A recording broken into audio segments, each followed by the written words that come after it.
Hunter.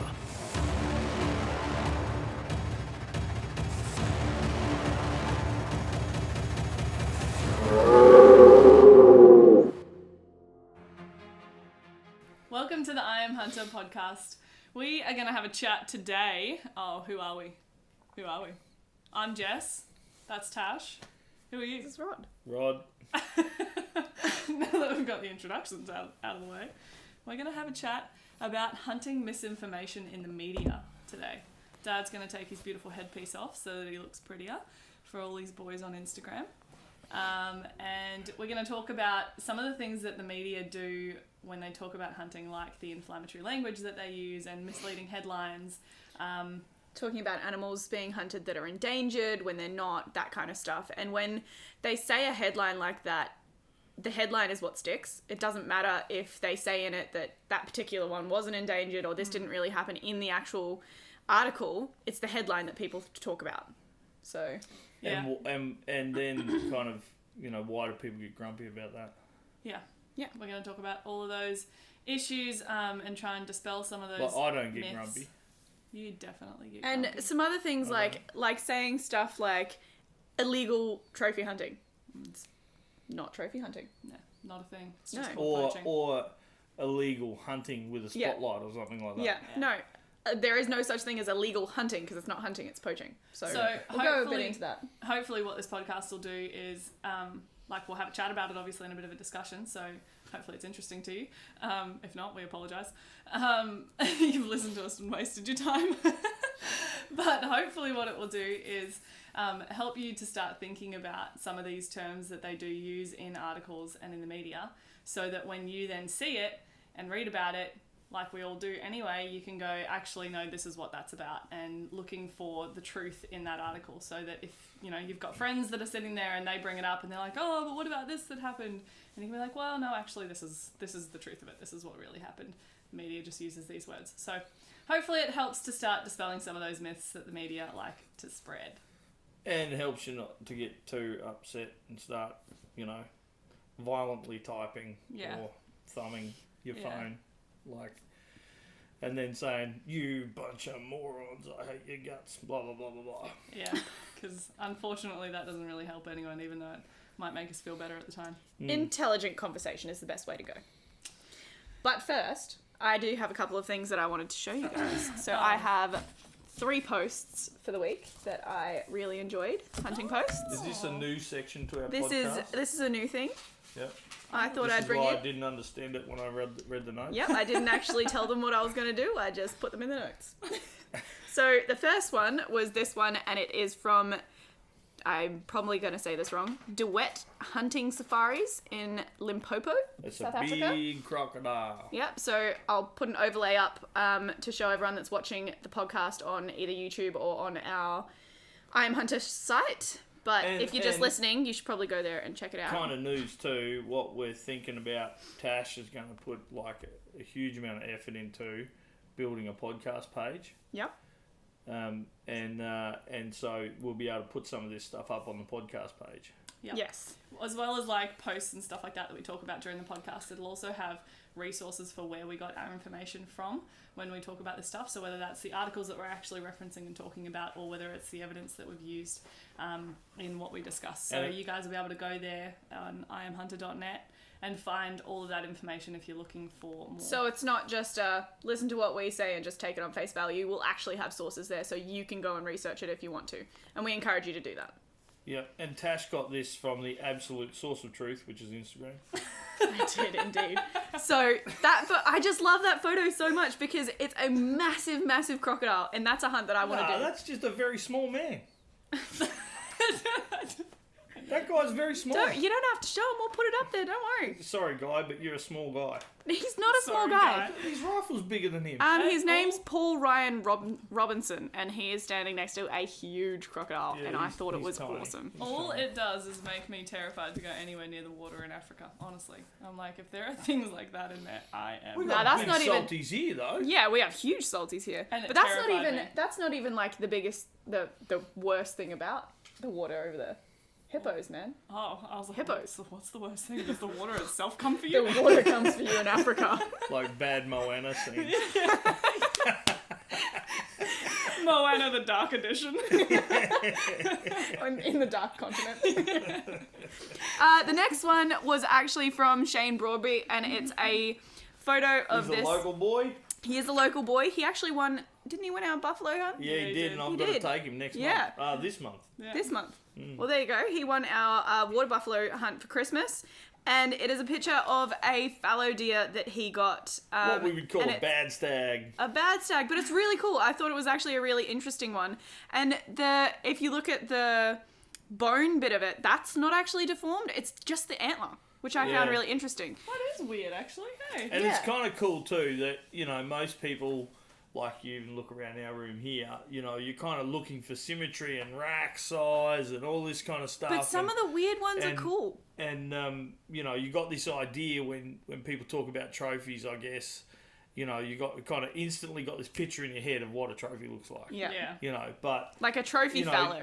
Big palms. and this has been a conversation I've had around the campfire many times with many different people. Is like, you know, a trophy is what you find it to be. You know, Yeah, I it's mean, what you make it. if it was a really hard hunt or it was something that was significant to you or whatever else, and you put that on your wall, well, great. That's great. It's a memory for you to be able to think about what happened and when it happened, and you know, and the whole hunt itself is the trophy. It's not just about you know, an animal right Yeah. at the end of it. So, you know, That's which what is I what we liked. all keep reiterating, but I think this kind of shows that, you know, there's, you know, he's hung that on his wall and he's taken the time to actually, you know, do the skull up and Yeah. everything else. Well, he like actually that. said he got it 10 years ago and he's only just put it up. So Yeah. I found that really interesting that he's gone, actually, wait a minute, I like this. Yeah. And Do do I you like guys it wanna enough to put it on my wall. Do you want to Yeah. know something really cool? What? He used one of the skull hooker mounts to do it that he got That a is discount awesome. code for in our trophy room Yeah.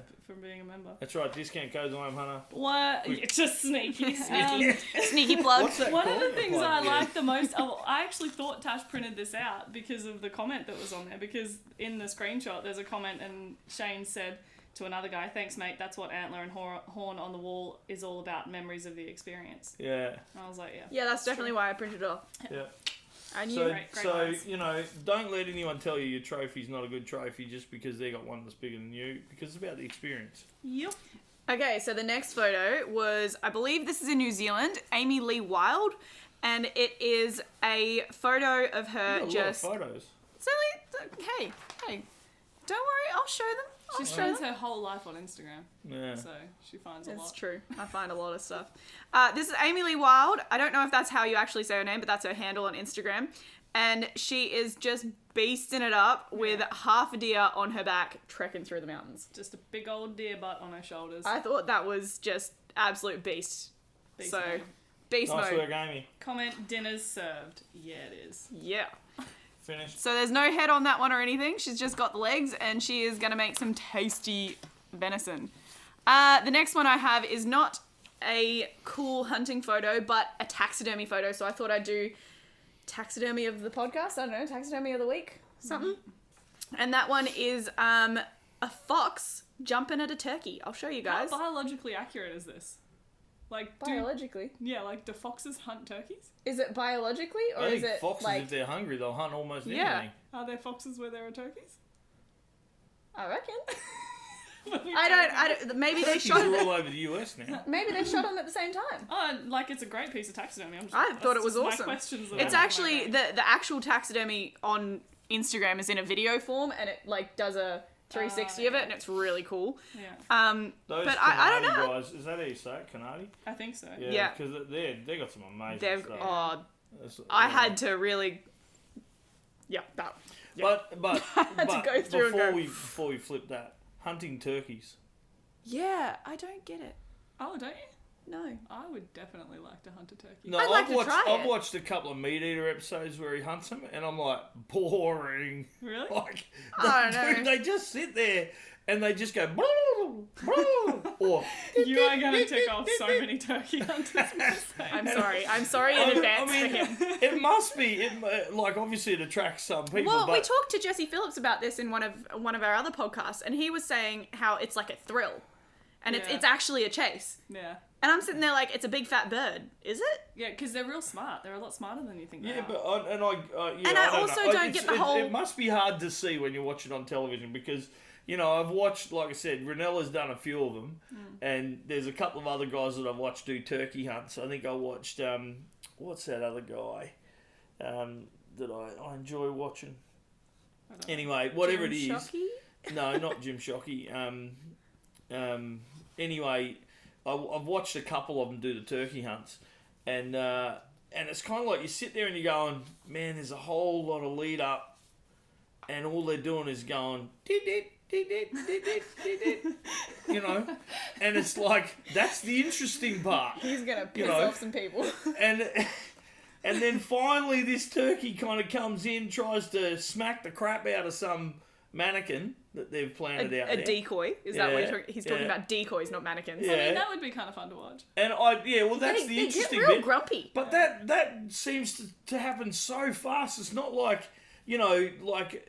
some of the best deer hunts I've done, like you see the deer way out in the distance, you kind of trek to it, you do and you're trying to meet the deer at a cross section. I don't know. And, See, I think you're just putting more value on a deer.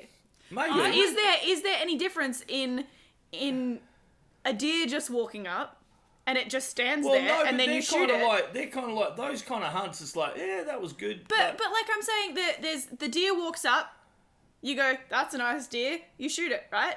The turkey, it freaking attacks a decoy.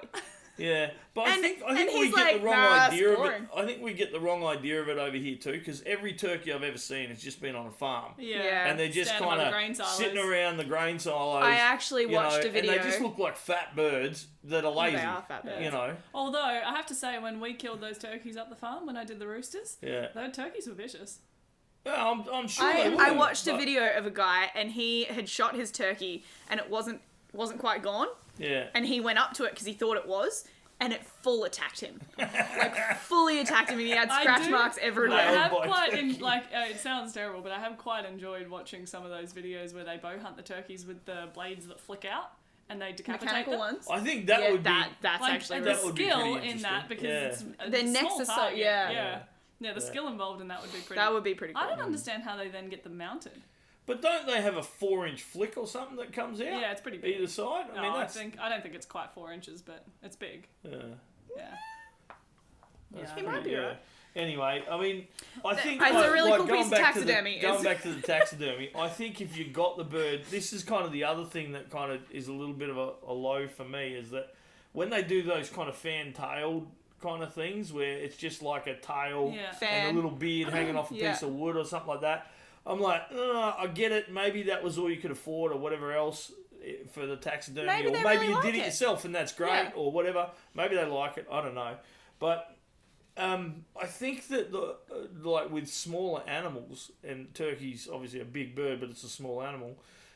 I think that kind of represents Yeah. Yeah. a trophy really One well. of my favourite ones you know. I've ever seen. One of my favourite. And I don't know. Yeah, sorry. One of my favourite turkey trophies I've ever seen was of a wood carved Indian chief head, and then the feathers were his hat. So the turkey Yeah, feathers that'd be were cool. his Yeah, hat. but you might get done That'd for be cultural cool. appropriation these days. Yeah. But Well, I I don't. thought that looked really The cool. taxidermist guess is like, the- nah, bro. The significance for me about the beard and the feathers The- and but stuff the- like that, the they're all bits on their feet. associated with the bird. Oh, the spur. The spur. Yeah. That's what gets me. Have you seen some of those? Yeah. They're massive. Yeah. Alright, Anyways, moving that on. that was it Yeah. for Actual those. So conversation. Actual sorry if I conversation now. offended any turkey hunters out there. I really didn't mean to. I've They just never don't. done it. So. They don't forgive you. So, Don't. and watching Ranella was a little bit boring on those episodes. Now, where was I? But Steve, keep doing what you're doing. Good job. All right, so hunting misinformation in modern social media and news. Yeah. It's everywhere. It is. YouTube should block it. They're more likely going to block us. so true. But you see this stuff, especially on people's pages like Tess Tally, Becca Garris, people like that, where they get attacked by the media and it's like, this lady's hunted an endangered giraffe, an endangered rare black Well, even giraffe, someone and like stuff like Jim that. Shockey, he's got flipping loads and loads of people that follow him. Yeah. And you get all these, obviously wannabes that jump on there and go, oh, I can't believe you killed a zebra, or I can't believe you did this, or I can't believe you did that, or Yeah. endangered species this, or you murdered They always that. throw that out, like, it's an endangered species, and it's Yeah. like, well, no. Yeah. That's not true. It's Yeah. not. It's not an endangered species. There are subspecies of giraffe and of zebra that are either endangered or near threatened, but the ones that you hunt aren't. And I think for the most part, it's just because people don't know this stuff. Like here in Tasmania, we have a decent fallow deer population here. They recently did an audit, and what was it? The estimate was like 50,000 deer or something At like least, that in the state. yeah. And yet you talk to people who are completely outside of the hunting industry and have nothing to do with it, and they don't even They wouldn't realise even- that there are deer in the Yeah. state. They'd be like, what? There's Yeah. deer? I've Where's had the those deer? conversations with people. They're like, But they don't travel either. yeah. Yeah. And they don't go out in the bush either, you Yeah, know. and They so just it's- sit there and watch the telly. It's easy Yeah. for them to accept the information that they get handed by media outlets in articles and headlines like that because they actually don't have any idea of the flip side. We had this conversation once. We went out for a breakfast with some of the girls from our church, and they were asking us about, because I'd shot a zebra in Africa, and they were like, oh yeah, you know, it's fine, and we understand that you guys shoot deer for meat, but like you don't go and shoot like zebra or giraffe or anything, do Jess you? is like- And I'm like, giraffe's like my dream animal. And I would shot a love to zebra." shoot a giraffe. And I said that to them, and they were like, "What?" And no, and But I Tasha think it's ended up something having that- a conversation with them, and we were like, "No, actually, it's not. They're not endangered, and over there, meat is meat, and it's just protein to them, and all of it gets And used." it's the in- value you put on certain animals. Like, And then you've you go put more through the value whole, on a deer than you've put on on a giraffe than you've put on a deer. Yeah. Then you have to And is go that a through good the thing? whole conversation of saying, well, you realise they use the meat over there too. yeah, Yeah. You know, Yeah. it doesn't just get left there. And Yeah, it ended exactly. up being, after that conversation, like it started out with them being like, shock, horror, I can't believe that you would shoot a zebra, to, oh, okay, no, I actually didn't think about any of that, and I didn't realise that they weren't endangered, and I didn't realise that they would eat the meat. And so it was like this, by us actually having that conversation and going, hey, let's actually have a chat about this, Yeah. rather than just getting... Well, I mean, if you Butthead. think about it, there's three subspecies of zebra. There's the gravies, the mountain, and the plains zebra. And the plains zebra is 9 out of 10 times the one that you will shoot. But everybody And that- loves gravy. I mean, true, and I'd put some gravy on a zebra too. It's pretty tasty. Please kill it first. Like, don't just out there hunting. Anyways, there's three subspecies. The plains one is the 9 out of 10 you'll shoot a plains zebra. And the majority of the time it'll be in South Africa or somewhere where the populations are pretty abundant. Yeah. There are 500,000 or over 500,000 plains zebra. Just the plains zebra. They are by the IUCN, I always get that wrong. IUCN, the International Union of Conservation of Nature, for Conservation of Nature. They are classed as of least concern. So that population. But if you look at the population of zebra as a whole, with the other subspecies in it, it's like near threatened or something And you know like what that. no one hears about? It is like the stuff that we know, because we're connected well with a number of different outfitters in Africa, is that they go through a drought, what do they kill? Zebra. They cull the zebra Yeah. because they eat so much food. Yeah. And nobody hears about that. They just cull them. They have to cull them because they eat so much. And they'll eat out. So they'll would eat you out- cull they'll an out-eat the other endangered animals. species? Would you go and cull koala bears? I mean, it wouldn't matter if the gum trees were flipping, just about extinct. There'd be no way anyone would allow you to cull koala bears. It's They don't even let you horses- cull it's like kangaroos. the wild horses in game. They're not called game parks, but like Reserves. yeah, in the US and stuff like that, where they have huge problems with wild horses there, and the brumbies that we have here, and the donkeys that we have here up in the Northern Territory. Yeah. There's stuff that is in such high number, and they're so good at Camels. breeding. Camels are good at breeding. Yeah. And Camels, eating. there's Oh. camels and pigs in Northern Territory, Yeah. Western Australia, and in Yeah. Queensland for the pigs especially. Yeah, the problems know. we have with them. That- And Yeah. people, we just don't realise that. Like, we see zebra as the cute little thing that David Attenborough talked about, or the... Was there zebras in The Lion King? Yeah, there were. There were. When they Yeah. walked through that first scene. We see them as this beautiful, nice little Disney image of this pretty zebra, and they are beautiful creatures. Like, we brought home we got ours mounted when I shot mine in Still in not Africa. home yet. Still not home yet because of COVID, because they are beautiful animals, but they're also not endangered just because they're beautiful animals that have been shown as the But the thing is that crown and glory of Africa. another thing, them talking about these animals being endangered and stuff like that, the other thing that they say is that hunting is the reason that these populations are going down. And it's like, no, since The reverse. yeah, actually, it's thanks to trophy hunting in South Africa, there has been a 4,000% increase in the animal populations over there since the 1960s. And why is that? Because they have a value. Yeah. And if you have land, I mean, this is as simple as it is, especially in a lot of those third world countries. If you have land and you can't make money out of it, you don't have land. Yeah. You're going to lose that land really, really quickly. So it's either farming, like for crops and stuff like that, Yep. So or dig animals. the crap out of the soil, turn up the first flipping 1 foot of soil and put in your monocrops. And in that case, you have to kill all the animals Yeah, anyway. exactly. Yeah. Because You know? they're competing for your crop. So it's one or the other. And the thing is that these animals now have a value on them, so people won't kill them. And this idea that it's hunting that's killing them because hunting kills an animal is just not true. The biggest threat to any animal anywhere in the world is habitat loss from human encroachment. And so this is exactly what we're talking about in Africa. They will lose their habitat and not have somewhere to live unless you're turning those areas into game reserves where people can go in and hunt them. And they pay to do that. So they're giving that land a purpose for being there. Rather than being turned into farming or being turned into something else, they're actually giving purpose for that land being there. And people say that these safari places... I'll be back in a sec. Dad's gone. The people will say that these safari places that are the photography ones will do the same thing. But the thing is, what's the average cost for shooting a giraffe? Like $9,000 US? No, Maybe more? no, it's not that much. Yeah? No, it's like 4,000 or something like that. Okay, like $4,000 US. No one's going to pay that much to take a photo of a giraffe. Yeah. That's the thing. And so because of these game reserves and these places where you can actually go and shoot them, there has been an increase in the giraffe population. So going a little bit more into it, there's 9 subspecies of giraffe. So the one that you shoot is called a Giraffa C. giraffa. Yeah, when I was reading these things, I know, was I'm like, sorry. Their scientific names are confusing. There are scientific names, but the one that you will actually shoot has had an increase, and it's said that it's a historic increase from 8,000 giraffes to 21,000, or over 21,000 giraffes. Yeah, wow. So that's the one that you hunt. Yeah. The only one that you actually hunt has increased from 8,000 to 21,000. And the thing that people don't talk about too is the economic knock-on effect of going hunting.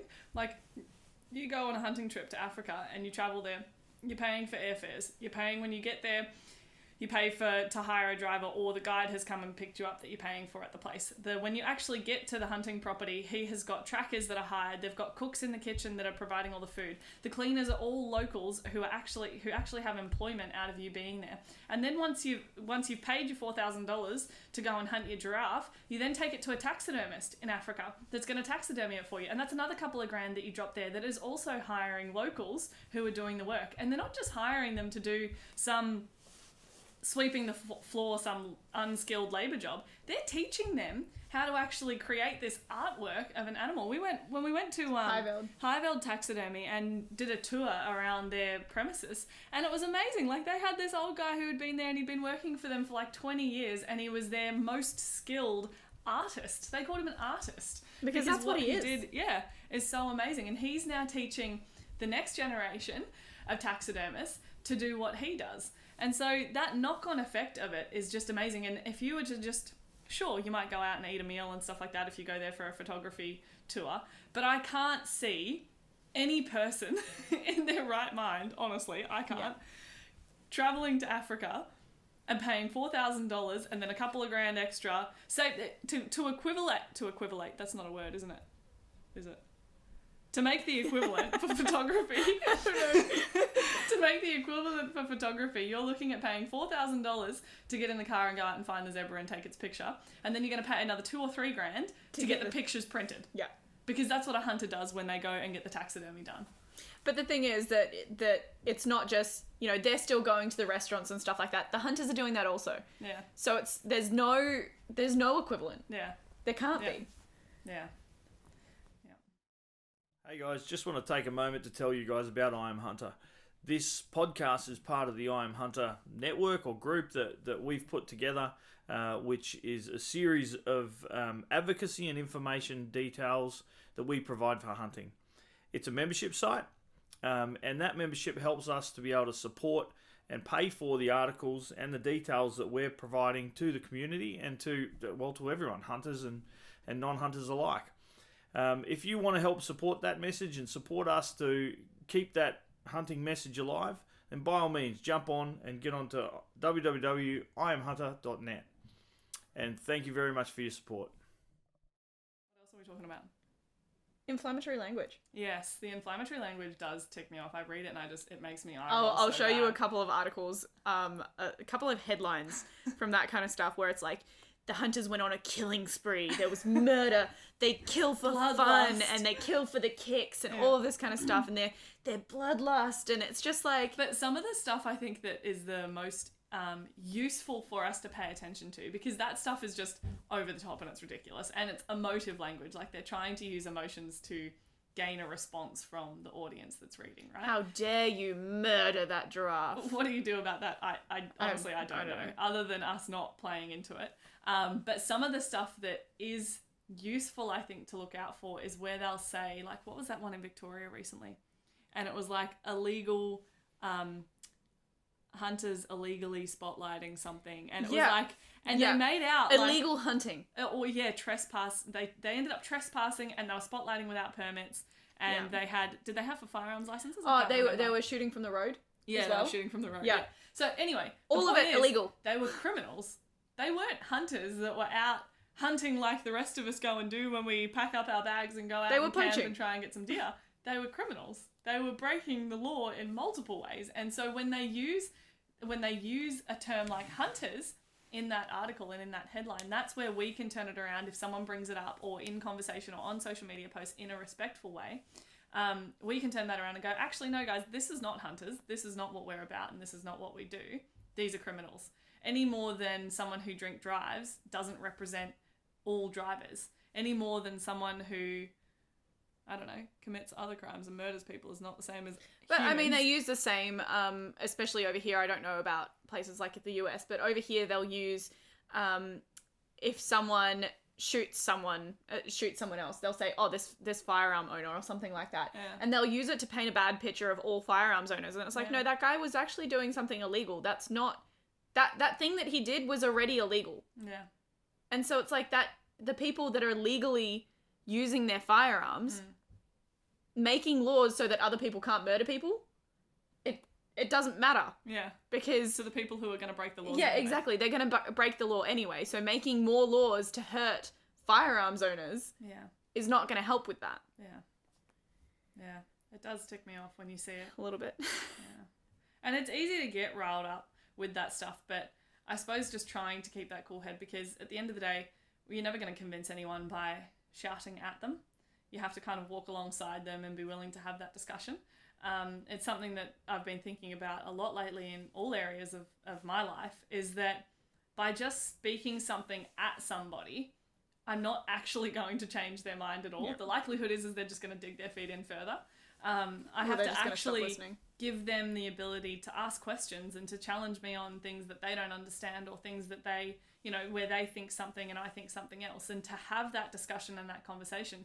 Yeah, sometimes it can be awkward. Yeah, sometimes you don't have all the answers, and that's fine. No one expects you, no respectful person, when you have a friendship with someone or something like that, expects you to have all of the answers. And it's easy to turn it around and just say, listen, I actually don't have an answer for that, but I'm willing to go and look into it so that I can come back and give you some answers for that, and we can continue to have a discussion about this, rather than just this yelling at each other and expecting that it's going to go somewhere, and then getting ticked off that the divide grows bigger and bigger between those who hunt and those who don't hunt.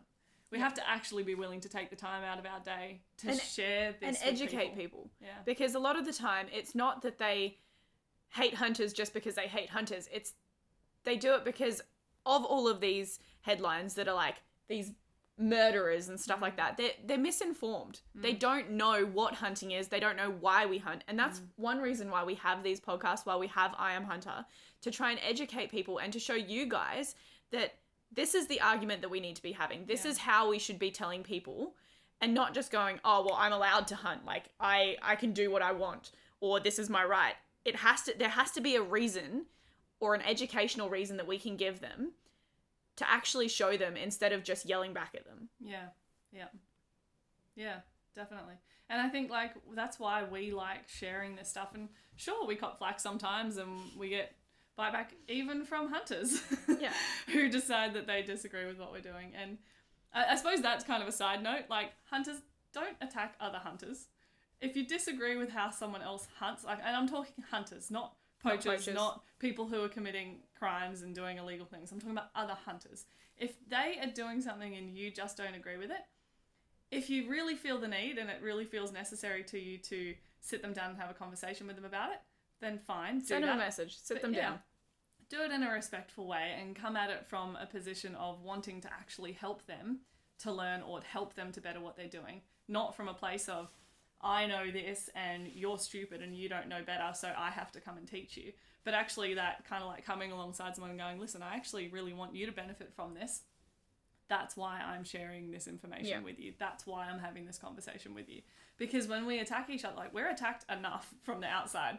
We don't need to be attacking each other just because Tash wants to bow hunt and I don't. Not that that's the case, but you know what I mean? Like, that she wants to trophy hunt in small enclosed high fence spaces and I want a free range hunt. Which, like, I mean, I am more for the chase rather than that. Yeah. But it's still a Personal legal hunt. preference. That's a personal preference. Yeah. If it is a legal hunt and it's not poaching or it's not anything illegal, then there's no problem with it. Yeah. Like, I don't walk up to someone and go, ew, that's disgusting. Why are you driving a baked bean car? Just because I don't like small cars and I think they're dangerous and they're not big enough. Personal preference. It was actually something, and I remember saying to our guide in South Africa, our personal hunter, Willem, and I was like, oh yeah, I'm not really one for the whole, drive up and shoot something. And he was like, you may not be, but there's a lot of the times that people that are like veterans from the US that can't walk that far, or older men and stuff like that actually can't do the hiking anymore, or people that have lost their legs or things like that do that. So there is a place for it. Yeah. And I was like, oh no, I feel bad. Yeah, and it is. It's once you actually start to allow yourself to get some perspective and go, there are actually reasons for this that I might not see or understand, then you can be open to going, oh, okay, I get it. I get that. I may have been a bit of a dick thinking the way that I thought. Pretty much. But that's what happens when we get stuck in our ways, I think, and just get a particular perspective and then put the blinders on and don't try and hear from anyone else, or don't listen to what anyone else is saying or what any of the other reasons are. I think that is all we have for today. If you want to see any of our sources, I will try and make up a post with all of the sources of this stuff. If you are listening, you can watch the video on YouTube or on our website. We can't promise it's more interesting than just listening to our voices, but... We can't, but it might be. And you'll be able to see all of the overlays that we have of the posts that we talk about, and of the headlines and all of that kind of stuff. But otherwise, I will put that in the post. The post will be available on iamhunter.net, which is also where, if you haven't already, you can go, and we've got a whole bunch of tutorials up there to do with hunting, DIY tanning and taxidermy stuff. All sorts of things. And then we've also got like wild game recipes, and we've got a bunch of articles about this stuff. So about conservation hunting and the evidence behind it and the arguments for it. And so you can, if you want to find out more and do a little bit of research, we've got a whole area on our website that's dedicated to that. So you can go and do that at iamhunter.net. We also have a membership side of that website where you can become a member and you get some cool little discounts from some hunting companies and stuff like that. You get entered into our giveaways. You get a bunch of stuff that we offer back to our members, but the main purpose of that membership is to support things like this, so that we can put this podcast together, so that we can put our episodes together, so that we can put the tutorials that we do on YouTube. Episodes is a good thing to talk about. We didn't tell them that. On the website, yeah, we got episodes. Sometimes we be dicks in front of cameras, and sometimes we be dicks. No, that's most of the time. what she was supposed to say is we also have our TV show, I Am Hunter, which you can find on our website for members. That's a way better description Yeah. of our TV show. So all of our members get access to that on our website, or you can go to MOTV and get access to it there. So that's My Outdoor TV. My Outdoor TV. And Yes. they've got a whole bunch of other hunting shows available. Yeah, so it's as not well. just getting access to our show. I think there's like 15,000 shows or something Yeah. like that on there. It's It'd be ridiculous. how Huge. many. Yeah. yeah. Yeah. Anyways, check us out on all the stuff. We've And- got Instagram, which we all Yeah. have personal profiles for. Tash is like a mad cool mum on hers. I sometimes cut the heads off chickens and She show you does. guys how to do that. She also cooks real good. sometimes. Dad, what does he do on his? He dances. farms. Yeah, he dances in his funny overalls. He does that, and Yeah. it's hilarious. I was actually sitting at work or something, and one of the ladies at work follows Dad, and she was like, "Look at your dad right now." Hilarious. Yeah, you'll see lots of cows on Dad's profile. Lots of cows. Oh, here he comes back right at the end of the Oh my podcast. goodness, he's back. Anyway, follow but us on all also- the socials. Follow us on socials. We've got a YouTube channel that you can check out our stuff. And also, next podcast will be all about killing animals. Murder, Hunting- death, killing. Hunting makes animals extinct, right? No. No, it does not. And we'll give you all the facts to that. I've smelt some fairly smelly animals. They stink. Really? Yeah, we got stinkies here, We do have stinkies but here. don't call them stinkies and be nasty about it. But Dad, we've finished the podcast now and you've only just come back in. So you need to do your Sorry song. about Say that. goodbye to your fans. Bye guys, love you. And like See we you again said, you soon. can watch him dancing on his Instagram. I got some cool moves. See you guys next time. Bye.